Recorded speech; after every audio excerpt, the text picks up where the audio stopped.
Hello, everyone, and welcome back to Talk Politics. Now, today is Monday at approximately 2 o'clock in the afternoon, and it is episode 8 of the podcast. A bit of a disclaimer, Anna is away on holiday this week, so it will be me again, a solo episode in my room. And in light of a Farage special kind of episode we have last, we have quite a few of things to cover today. So you'll be getting minimal amount of debate. I can't debate with myself, but I'll be covering as much as I can. So thank you so much. And guys, welcome back to Talk Politics episode 8. Now, just to start, we had some breaking news actually that I saw literally just before I pressed record. 12 people have been arrested on suspicion, well, not the high suspicion of terrorism. They are right-wing nationalists, and they have been arrested after there was a Muslim sort of convention situation going on, some sort of event centered around the Muslim population and community within this country. And 12 of them have been arrested under Section 41 of the Terrorism Act 2000. And apparently lives were saved, and, it could have been very, very tragic. And I think this is a very interesting point to make because terrorism within this country from both sides has been significant lately. I think it's like 4 weeks in a row. In the pod, we've talked very, very openly and very substantially about terrorism and political violence and political attacks from whatever side you wish to be on. It doesn't really matter what kind of political affiliation you have. No one's really safe from some sort of attack on one or the other, but it certainly seems to be quite a few of the far right now. And I think that, fears or whatever, you can have as many thoughts as you want, but you do not express them through acts of terrorism. You can be as angry as you want on the world and how it is, but, terrorism and killing other people is never the answer. So that was the first piece of news that we have today. Reasonably political, religiously political. Now, I have a big chunk to talk about around Iran, America and Iran, so I'm going to get to that. But it's something that's very important to me, and certainly the people around me, because I am, a man, and I think it is very, very important to listen and to seek out opinions from people who aren't the same demographics as you. So I thought that there was a very important piece of news with the man who killed his wife and children earlier on this month. I think it was kind of around the time that we recorded episode 7. And he killed his wife and children in Great Denham and fled. And he was just arrested, I think, about a day ago in South Africa. And I think, I have something to talk about with how, domestic abuse has been pretty significant over the past year and a bit. The numbers have fallen, but they've risen again. And I think nobody seems to be covering that. Certainly not any of the news sort of outlets that I use, me personally, to be able to post on the Talk Politics Instagram. I don't really see much of that, apart from the Reform MP or Reform Representative, where she made a joke about how England should keep winning to stop the domestic abuse rates, which is a crazy statement and should never be condoned. But I think it's very important that we keep talking about these things. The Epstein files, for example, people have forgotten mostly about those. I talk frequently, but it's very passionate. I find it very passionate to talk about these things and to make the point that politics moves very, very fast and the news needs clicks, so they are going to move equally as fast and forget. And as a result, people will forget. People live in their own lives and they forget to remember. And I think that certainly with the Epstein files and with the domestic abuse cases, people seem to be forgetting. And I think that's very, very important to keep talking about these problems. So I think violence against women, because I think both of the children that he killed as well were girls and had a history, and I think he also had a slight history of domestic. These 2 points, however, are not, they're not part of my notes on my computer. So do take that with a pinch of salt. But either way, abuse against women should not be taken lightly and should be continuously talked about, because it is also pretty significant compared to the rest of Europe in the UK. So please keep talking about it. Another thing I wanted to make kind of on that point, but kind of not, is how the news covered it. A very, very interesting point two women very close to me in my life made about this piece of news was that news coverages seem to be talking more about the price and the position of the house and the position of said family in the social class ladder than the actual case isolated from itself. And I think that, that's pretty substantially wrong. Not factually wrong, because, they did have such an expensive house, but what's the point? Why are you saying this? Why are you making this point? It has no relevancy to the story at all. The fact that they live in such a rich house does not take away from the fact that this is a very probably mentally unstable man who needed help, and unfortunately, violence against women and violence against his wife and his kids have culminated in such an unfortunate and tragic death. He should be brought to justice, but it's not. The social class of this family had nothing to do with the story. This has been a case that's happened countless of times, with men killing women within their immediate family for whatever reason or the next, whether that's on purpose or not, viewed through accidental from their heinous domestic abuse. But the fact that, each of these cases, if you look at them, the house price and how rich they are doesn't matter. So I thought that was a very interesting point that a lot of women in my life made about this story that I think should be talked about, because that is appalling. If the focus of said coverage is about their house and not fundamentally about the problem situation, similar to the problem which has caused the manosphere and stuff, and that is the ability to teach young men within our society and men in general that A, they can get help if they need it, and B, that violence is not an answer, and that violence against women are not the cause of your problems. And so I think it's incredibly important to note that that is a very, very, very, very abhorrent use of journalists' platform to sort of not even talk about the case, really. I mean, they kind of threw it away, but not even emphasizing the point of what they should be talking about, and that's a case that has gone horribly wrong. Something needs to, it's a case of how the country is and how things need to change, and men need to be better, or certainly to educate each other so that this kind of thing doesn't happen again. And so I think that's an incredibly important story that I think has been misused. So that was a very important piece of information, which I think people haven't quite had such a view on. So before we get onto that, we're going to talk about what we talked about, a little bit of an update about Farage, because we released that episode about 2 days after we recorded, because editing is a long process. And we had obviously our great helpers in the pod help us to produce, and they came to our school and stuff. So that came 2 days later, and there was some piece of information which we left out, which I'll talk about quickly. And then I'll talk about Gaza very quickly, as again in line with what I said earlier about the Epstein files, about not forgetting these different storylines that seem to not be top priority, but they are still equally as important. And then I'll get on to Iran. So after recording, about literally 6 hours after recording, there came all these influx of news about these political parties within the Commons saying that they aren't going to stand. They won't stand in Farage's by-election. And the only, one of two, but the only man who has any realistic chance of getting votes, Count Binface, was the only man who said that he would stand against Farage in the election. And I think this is a really important piece of news, an important piece of information to sort of really indulge into how the political parties are countering Farage. I haven't seen many people say this, but I think it's very important that this kind of feels like a very tactical move from the parties, or a very we give up kind of move. I think you can see it from two different spectrals of light here.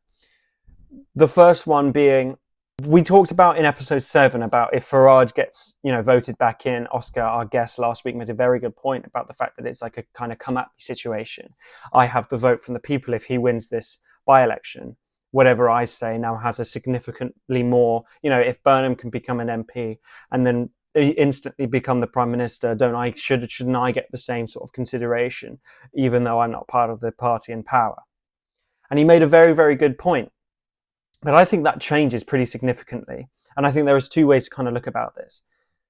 Because none of the parties are going to stand, none of the major parties at least, because none of the parties are going to stand, it feels as if they are decreasing the amount of legitimization that Farage can get from this by-election.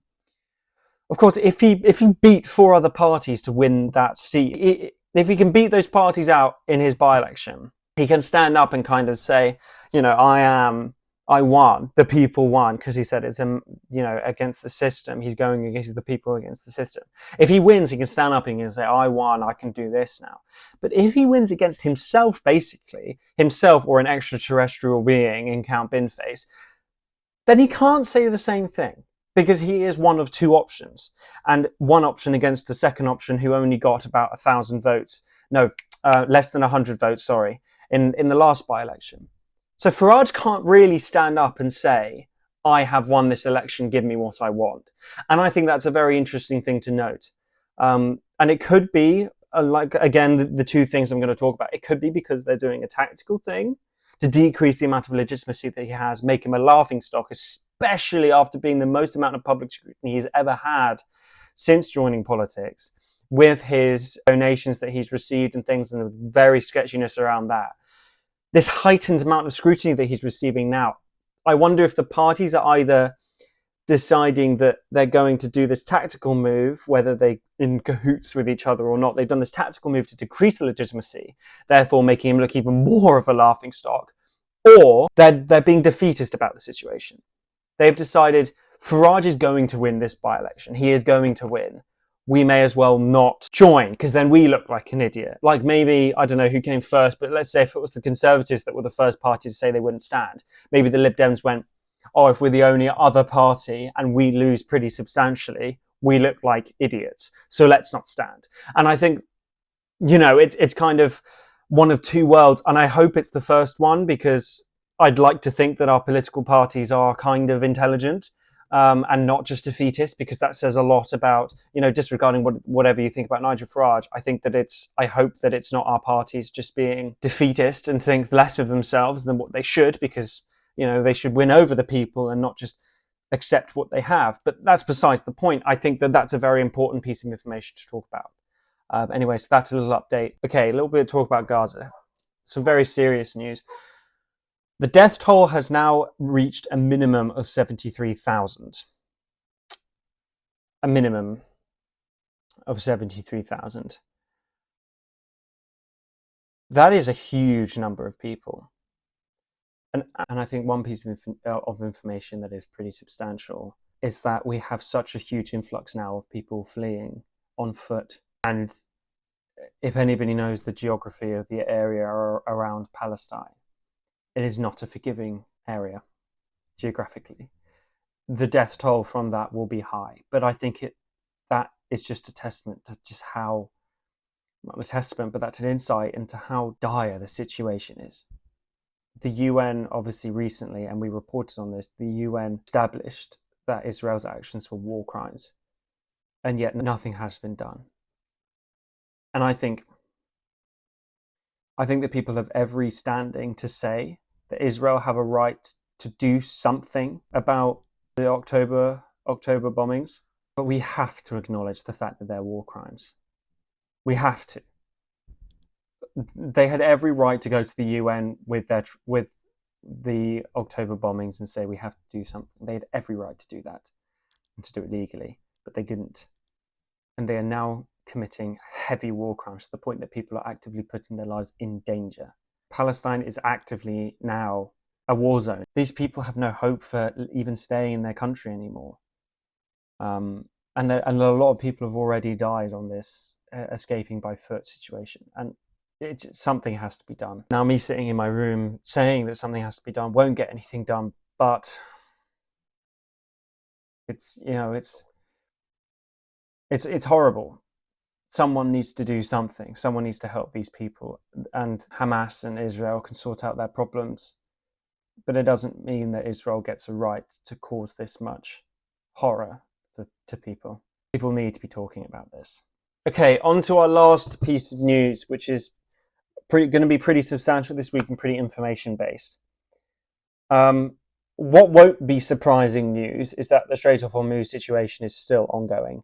The crisis is still ongoing. Yet another treaty has been, or was, before I've recorded this, agreed, but already has been broken. The US has resumed strikes onto Iran. And I think what is very important to note is that both countries publicly talking about their deals is not united at all. Trump comes out and says that the US will run the strait. The US will run the strait. Iran will never create a nuclear bomb. All of this, all of that, and Iran have come out and said no. That's not the case. That never been agreed to. It feels like the US is just trying to bully them into submission, which is again very clearly exactly what they are doing with the whole bombing Iran. But it just feels like there is no end to it. And honestly, my personal analysis of it, I don't know what Trump wants anymore. I don't know what he's trying to do, because it seems as if he wants to have everything, but no one seemed to have told him that that's not actually what you get in foreign affairs at all. Nobody gets exactly what they want from a deal, or at least if they are a substantial winner of a war, for example, I mean the Treaty of Versailles, I guess, then even then Germany didn't have to pay all of their reparations, or at least it was over such a substantial amount of time that the countries receiving their reparations didn't even feel it. I mean, it's just nobody ever gets exactly what they want from these things, and America seemed to just be, I mean, it is costing the US people like $1 billion a day, which is mad. $1 billion every single day to fund a war against Iran that has not gone anywhere. It has not gone anywhere. Yeah, like I said, Trump claims that the US will now run the Strait of Hormuz, basically own it, privatize it, I guess. But Iran have then come out and said, no, that will never happen. That's never part of the negotiations. Trump says that Trump claims that the meetings are 11 hours long when they should be just 1 minute. It seems like he's just getting frustrated at Iran. But why? Why are you getting frustrated at the country that you're bombing? Iran feels as if they're equally as legitimate as you are. Are you not? Why are you surprised that negotiations with a country you're actively bombing is difficult? Like he's saying that all these talks should be 1 minute long, because who cares that you're the richest country on earth? You are bombing them.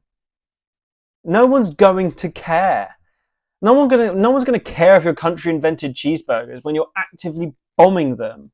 Like, he can't expect Iran just to say, oh yeah, you know what, I'll not develop weapons to defend myself now that my economy is going to be so bad after this war.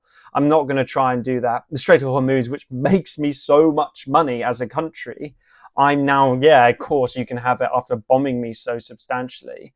You've killed our leader, our nation's leader, who is such a historically and religious and kind of religiously figure to the Iranians, so much so that they are shouting revenge and shouting at his funeral about death to America and stuff like that. It's like, yeah, sure, you've killed our religious supreme leader, but we'll give you exactly what you want. Like, the leadership in Iran are never going to let that happen, because then they'll lose their ability to run a country, because the Iranians will never stand for that.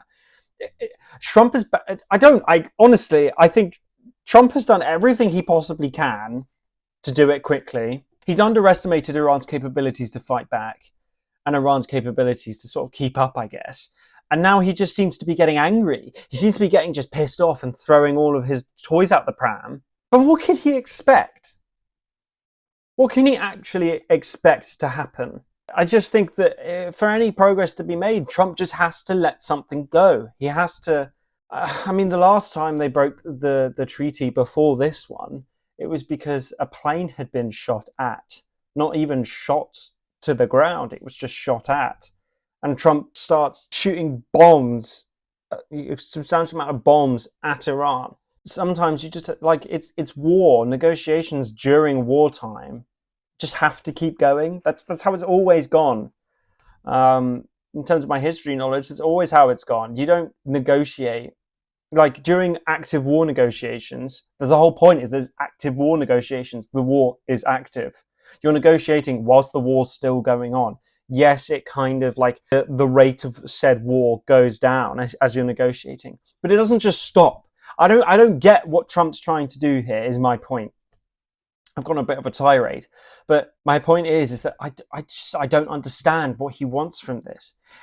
His publicity, certainly in America, is not good over this. People do not like what is happening. He told them all, no more wars, and yet he's in a war that has substantially affected their economy and their oil, which is what runs America. And so the public are not happy with it. Trump's not getting any support from European countries, certainly not countries like Spain and Germany, for example. And so he doesn't get any help from there. Like, his relations with these strong countries isn't increasing over there. Nothing seems to be going good for Trump in this case, which is why it is so very surprising why he's still doing what he's doing. Anyway, hopefully we'll get some more talk about it next episode. Hopefully next episode we will also have some sort of digital situation going on.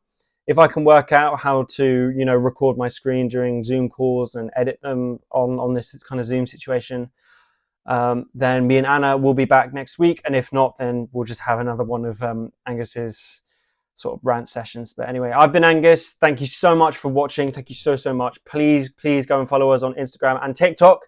We now have a Talk Politics TikTok. We currently have 8 followers, so a pretty substantial amount of followers. But please go and follow us on Instagram and TikTok, and please like and subscribe on the YouTube. And yeah, come and log in for next week's episode. So thank you so much, guys.